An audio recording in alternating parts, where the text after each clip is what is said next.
Bonjour à tous, bienvenue dans ce nouveau Ici.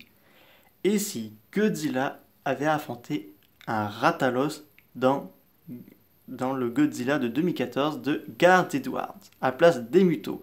Oui, Godzilla et Rathalos n'appartiennent pas à la même univers, mais dans le mien, l'univers Godzilla, Gamera, Kong, Monster Hunter et Pacific Rim sont dans le même univers. Après, chacun est libre de tout ce qu'il veut faire. Vous n'êtes pas d'accord avec moi? Donc commençons. Alors là, ce sera le presque même histoire du film de 2014. Donc c'est parti. L'équipe de Monarch découvre dans les Philippines un squelette gigantesque découvert dans une mine. Ils découvrent que cette squelette appartenait à une créature gigantesque. Le professeur euh, attends, j'ai presque le nom. Dr. Grant pense que c'était un Godzilla.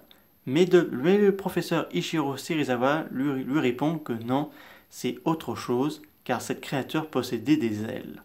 Mais ouf, mais ils n'ont pas encore leur bout de leur surprise, puisqu'au fond ils découvrent un œuf qui a quasiment éclos. Ils ignorent si ce dernier a été dévoré par une créature ou bien l'œuf a éclos. L'une des équipes de Monarch découvre des empreintes de pas et qui montrent que la créature a bel et bien éclos, puisqu'un tunnel montre clairement que la créature fonce tout droit vers le Japon, le central nucléaire de Janjira. Ce petit créature, est un Rathalos, donc ce petit Rathalos est attiré par les radiations, il attaque la centrale et fait beaucoup de victimes. Une fois pénétré à l'intérieur de la centrale, il commence à absorber toutes les radiations avant de se mettre en hibernation. Mais ces agissements n'ont pas échappé au regard de Godzilla qui a senti sa présence. Mais pour l'instant, il décide de ne pas attaquer ce dernier, car il décide d'attendre de voir si ce dernier sera-t-il une menace ou pas. Les années ont passé. Monarch a bien sûr découvert l'endroit où ce Rathalos était endormi. Ils ont construit le confinement pour ce dernier, pour le contenir et de l'étudier et comprendre comment il survit. Sa taille a beaucoup augmenté. Il est devenu adulte. Mais un bon jour, il commençait à s'énerver et fait beaucoup de ravages dans, dans, dans la salle de confinement. Il se met à cracher du feu de partout, ce qui provoque beaucoup d'explosions. Ce dernier s'envole dans les airs et semble se diriger tout droit vers l'océan Pacifique. Godzilla, qui a senti la colère du Rathalos, quitte son repère pour aller le chasser. Un long voyage commence pour Godzilla. Pendant ce temps, l'armée tentera de retrouver le Rathalos qui les a échappés. Ce dernier plongera dans l'eau pour capturer un sous-marin nucléaire russe et s'installer tranquillement sur l'une des îles d'Hawaï pour se régaler. Il sera dérangé par l'armée américaine qui l'aura localisé, mais malheureusement les attaques seront sans effet puisque le Rathalos commence à se déchaîner contre eux. Il se dirige maintenant vers la ville pour semer la panique.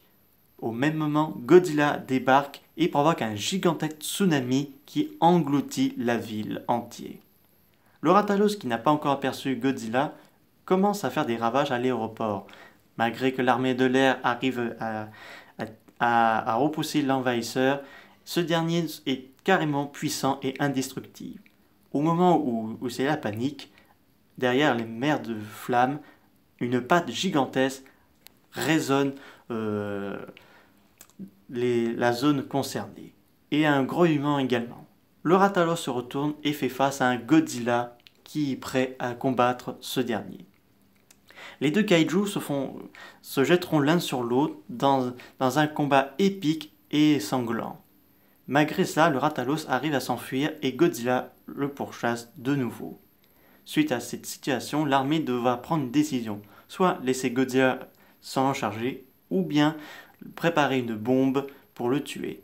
Le docteur Ichiro Serizawa convainc qu'il faut laisser Godzilla s'en charger, puisque c'est la seule créature à pouvoir restaurer un équilibre mondial qui y a perpétué il y a plusieurs millions d'années. Certains étaient contre, mais beaucoup étaient pour laisser Godzilla s'en charger, car certains militaires ont eu beaucoup d'expérience que l'effet des bombes n'a jamais été de très satisfaisant en matière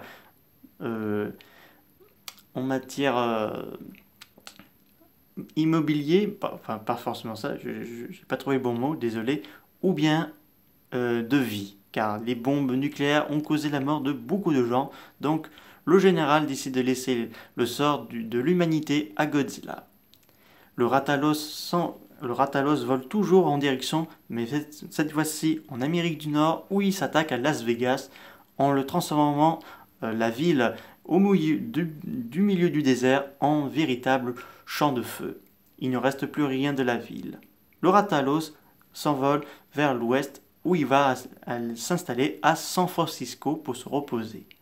Godzilla nage plus rapidement pour rattraper ce dernier et il arrive à San Francisco. Un combat terrible s'engage de nouveau entre Godzilla et Ratalos qui semble avoir gagné encore plus de taille et en puissance.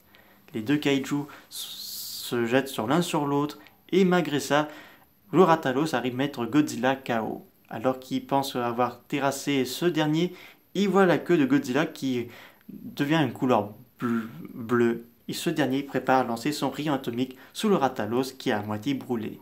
Les deux kaiju utiliseront leur rayon atomique à pleine puissance, ce qui provoque une gigantesque explosion sur la ville de San Francisco qui ne reste plus grand chose. Alors que Ratalos est encore sonné, ce dernier préfère s'enfuir, mais au moment où il s'envole, quelque chose l'a attrapé. Godzilla.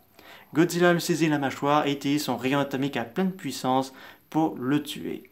Godzilla poussera alors son cri de victoire et laissant tomber la tête de Ratalos au fond de l'océan. Épuisé, il s'écoulera au beau milieu de la ville. Mais le lendemain, il sera de nouveau en forme et retourne tranquillement dans son royaume sous-marin. J'espère que cette vidéo vous a beaucoup plu. N'hésitez pas à me dire ça dans les commentaires et si vous avez d'autres petites idées, faites-moi signe et je vous dis à très bientôt. Au revoir.